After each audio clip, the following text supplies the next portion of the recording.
Sutra Teratai yang menakjubkan. Sin Fasyang Sutra Teratai episode 4. Pendahuluan Sutra Teratai 3. Perjalanan ribuan mil berawal dari satu langkah pertama. Benar salahnya arah bergantung pada ada tidaknya kesalahan sehelai rambut. Hendaknya membangkitkan sebuah tekad dan membangun satu ikrar agung. Sungguh-sungguh dalam bermawas diri dan berhati tulus dalam menjaga tekad.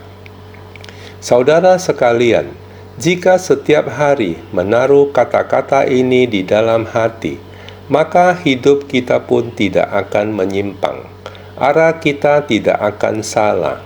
Perjalanan ribuan mil dimulai dari langkah pertama. Jika kita ingin menempuh perjalanan 1000 mil, maka kita harus memulainya dari langkah pertama. Kalau kita hanya tahu 1000 mil jauhnya di sana, ada suatu keadaan atau pencapaian. Tetapi jika kita sendiri tidak melangkah ke sana, kita tidak akan benar-benar bisa menghayati keadaannya. Bagaimanapun kita mendengarkan penjelasannya berkali-kali, pengalaman yang benar-benar nyata itu tetap tidak ada. Sama halnya ketika kita mendengarkan Dharma tanpa bersungguh hati, tanpa berusaha keras, maka keajaiban dan misteri sejati dari Buddha Dharma, sesungguhnya kita tidak akan pernah mengetahuinya. Oleh karena itu, seorang yang benar-benar belajar agama Buddha harus melangkah maju. Itulah sebabnya dikatakan, perjalanan ribuan mil dimulai dari langkah pertama. Membina diri disebut juga sebagai mempraktekkan jalan kebenaran, yang berarti jalan yang harus ditapaki. Sehingga kita harus benar-benar mulai melangkah di jalan ini. Bahkan kita harus memanfaatkan waktu dengan baik untuk segera melangkah. Yang terpenting, arah yang kita tuju harus benar-benar tepat. Coba lihat latihan trigonometri. Ketika kita mulai menyelaraskan, jika kita menyimpang sedikit saja, arah-arahnya akan melenceng. Apakah itu arah yang benar atau tidak? Perbedaannya hanya sepersekian milimeter, sedikit penyimpangan saja. Seiring kita berjalan, jarak akan semakin jauh. Jalan ribuan mil akan menyebabkan perbedaan ribuan mil. Oleh karena itu, langkah pertama sangatlah penting. Arah juga sangat penting. Membangkitkan tekad dan membangun ikrar itu merupakan titik awal. Jika kita tidak mulai melangkah, menolak untuk berjalan, kita selamanya akan berada di titik awal. Jadi, kita hanya perlu menyelaraskan langkah awal, arah tidak menyimpang. Kita mulai membangkitkan tekad dan mendirikan ikrar agung. Kita harus bersungguh-sungguh dalam membangkitkan tekad dan mendirikan ikrar. Kehidupan manusia singkat, hanya beberapa dekade saja. Senantiasa memperingatkan semua orang, satu hari di alam surga 4 maharaja langit sama dengan 50 tahun di alam manusia. Satu hari di surga Trayastrimsa sama dengan 100 tahun alam manusia. Kehidupan manusia yang beberapa dekade ini sangat singkat. Jadi apapun yang kita lakukan, selama kita memiliki arah yang benar, kita harus bersungguh-sungguh. Jangan mengatakan hari ini tidak bisa melakukannya, besok saja. Tahun ini tidak ada rencana ini, tahun depan saja. Saya saat ini masih muda, saya ada kesempatan mencari uang. Benar-benar waktu yang tepat. Mau saya menjadi relawan, menghabiskan waktu, tunggu saya pensiun. Ini adalah tidak serius. Tidak orang yang memahami jelas ketidakkekalan hidup manusia. Tidak ada orang yang paham jelas. Kita seharusnya menggenggam waktu yang ada. Jalinan jodoh berlalu, tidak akan mendapatkannya lagi. Kehidupan manusia hanya ada satu kali. Yang dikatakan satu kali, proses kehidupan setiap orang hanya ada satu kali. Apa yang disebutkan satu kali? Di Yunani kuno ada seorang praktisi pelajar, Sokrates. Praktisi ini, ia mengajari muridnya.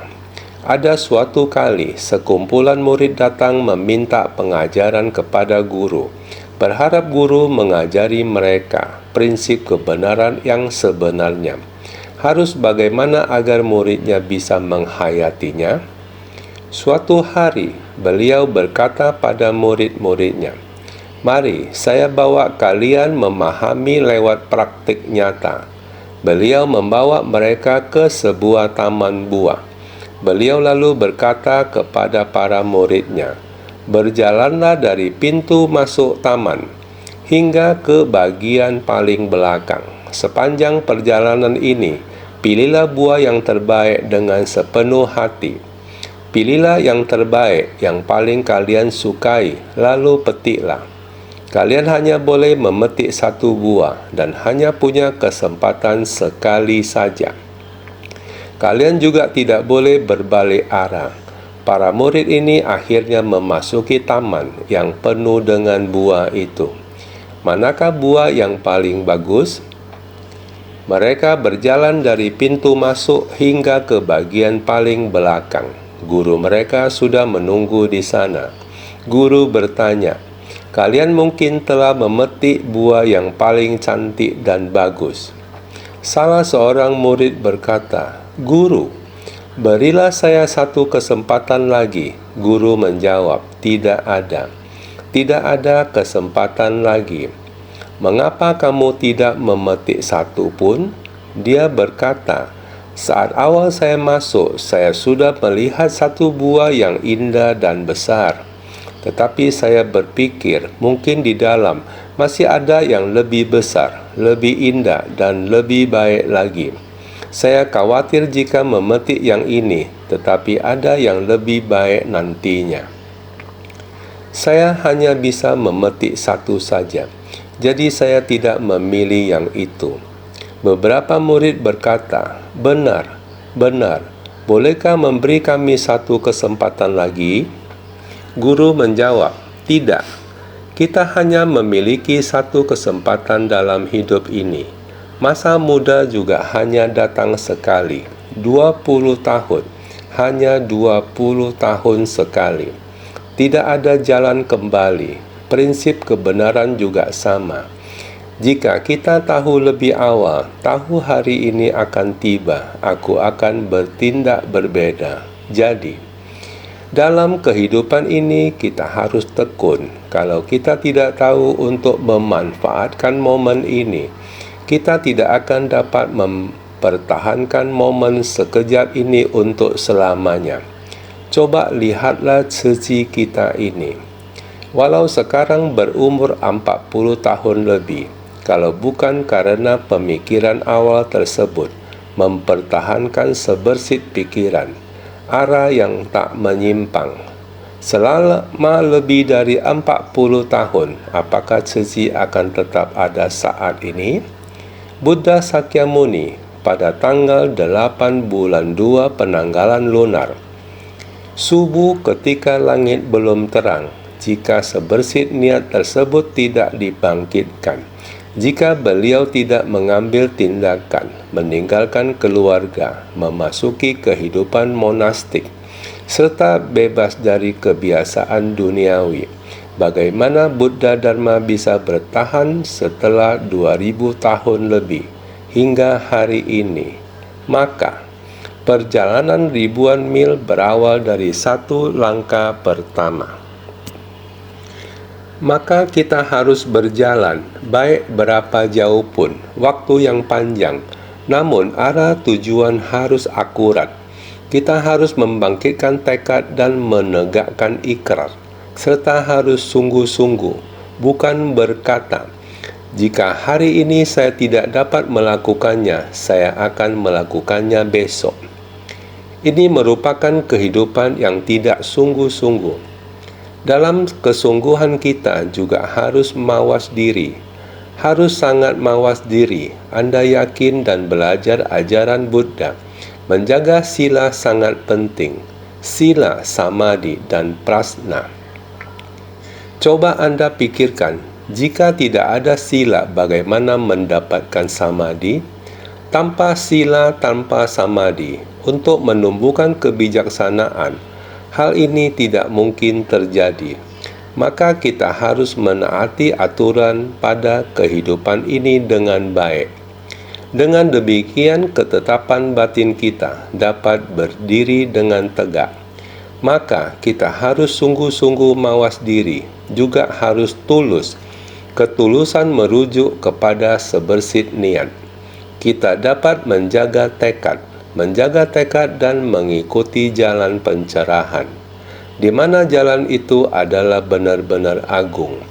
Bukankah saya pernah berbagi kesan dengan semua orang sebelumnya?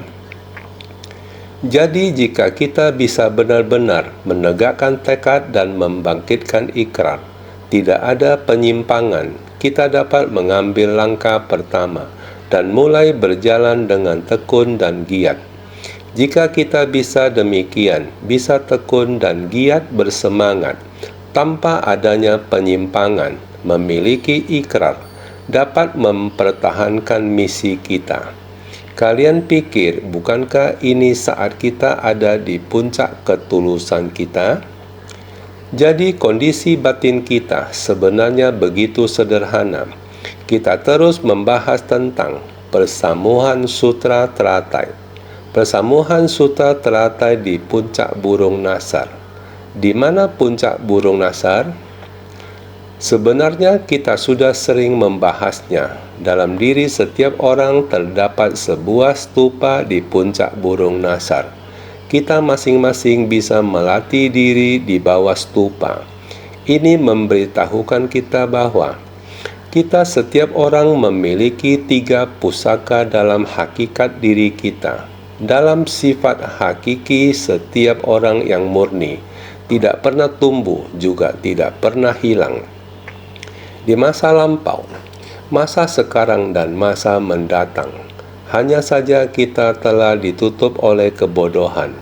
Cermin di hati kita ini pada dasarnya begitu jernih dan jelas. Kita tidak tahu berapa lama sebelumnya ia tertutup oleh debu. Kita telah menjadi malas. Kita tidak hati-hati untuk membersihkannya setiap hari. Coba lihat cermin kaca. Jika kita tidak membersihkan dalam beberapa saat, ia akan tertutup debu dan menjadi kabur. Sehingga kita tidak dapat melihat kondisi luar dengan jelas. Dengan konsep yang sama, maka cermin batin kita harus selalu dibersihkan, harus sering digosok. Maka niat kita yang tulus ini adalah untuk menjaga agar cermin batin kita tetap terang cemerlang, agar hakikat diri dari 3 mestika dapat muncul. Jadi, supaya hakikat diri dari 3 mestika dapat muncul, kita harus waspada dan tulus. Maka, telah berlalu ketika membabarkan Dharma bagaikan air. Sudah terus mengingatkan kalian tentang bertobat. Bertobat. Setelah bertobat, segala kesalahan masa lampau, pandangan yang keliru, kita sudah harus mengubahnya, termasuk tabiat buruk kita. Arah tujuan harus benar. Inilah yang sudah pernah saya katakan pada kalian sebelumnya. Kita sekarang sudah mulai melangkah pada arah tujuan yang benar. Tidak terlepas dari ketulusan, maka dengan niat tulus ini, kita harus mulai membangkitkan ikrar. Setelah berikrar, kita harus melimpahkan jasa.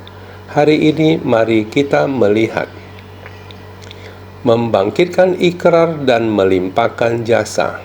Membangkitkan ikrar adalah melimpahkan jasa. maka kita harus bertobat dengan sepenuh hati. Sepenuh hati termasuk apa yang sudah dikatakan sebelumnya. Harus serius, harus tulus, harus menjaga ikrar. Inilah yang disebut sepenuh hati.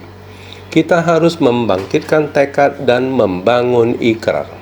Kita harus sangat serius, tanpa punya pikiran yang bercabang. Satu hati, satu tekad, memelihara ikrar agung kita. Maka kita harus bertobat. Jangan mengira Dharma bagaikan air, setiap hari berbicara tentang bertobat. Berhubung kita telah mengucapkan pertobatan, maka sekarang harus membangkitkan ikrar. Mengapa masih menyinggung tentang bertobat? Kita tidak hanya mengatakannya atau mendengarkannya.